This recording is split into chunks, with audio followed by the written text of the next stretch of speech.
ઘણું બધું ડાયટ કરવાથી, કસરત કરવાથી, ઘણી બધી દવાઓ, ફાકીઓ લેવા છતાં પણ તમારું વજન નથી ઘટતું, તો આ રીલ તમારા માટે છે. મારી પાસે આવતા ઘણા બધા વજન ઘટાડવા માટે આવતા દર્દીઓમાં મોટાભાગના દર્દીઓ 3 ભૂલો કરતા હોય છે, જેથી દવા ડાયટ કરવા છતાં પણ તેમનું વજન ઘટતું નથી. પહેલું કારણ છે, વજન ઘટાડવાની સાથે સાથે જો તમે જરૂરથી વધારે પાણી પીવો છો, જેમ કે જ્યારે તરસ લાગે ત્યારે 1 કે 2 ઘૂંટડા પાણી પીવાની જગ્યાએ 2 ગ્લાસ એક સાથે પાણી પીવો છો, આખા દિવસ દરમિયાન વધુ પડતું પાણી પીવો છો, તો એ તમારા પાચનને બગાડશે, મેટાબોલિઝમને સ્લો કરશે, તમારું વજન ઘટશે નહીં, ઉલટાનું વજન સ્ટેબલ અથવા તો ચરબી વધશે, વજન વધશે. બીજું કારણ છે કે જો તમે દિવસે ઊંઘો છો અથવા તો સવારે ખૂબ મોડા ઉઠો છો, આ બંને અવસ્થાની અંદર કફનો પ્રકોપ થશે, ચરબી વધશે શરીરની અંદર અને પેટ ભારે લાગશે, પાચનની સમસ્યા થશે અને પ્રોપર વજન ઉતરશે નહીં. ત્રીજું કારણ છે, જો તમે વજન ઘટાડવાની અંદર વધુ પડતો દહીંનો ઉપયોગ કરતા હોય ડાયટની અંદર,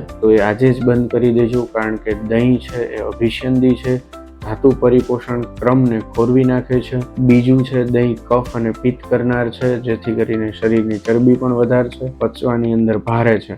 આવી રીતે જો દહીંનો પણ વધુ પડતો ઉપયોગ કરતા હોય તો ઘણા બધા દર્દીઓને વજન ઘટતું હોતું નથી. તો જો તમારે પણ આવી રીતે વજન ન ઘટતું હોય તો આજે જ આ 3 વસ્તુઓને બંધ કરો, સ્વસ્થ રહો, આયુર્વેદમય રહો. આ રીલ એવા વ્યક્તિને શેર કરો કે જેમનું વજન વધારે હોય.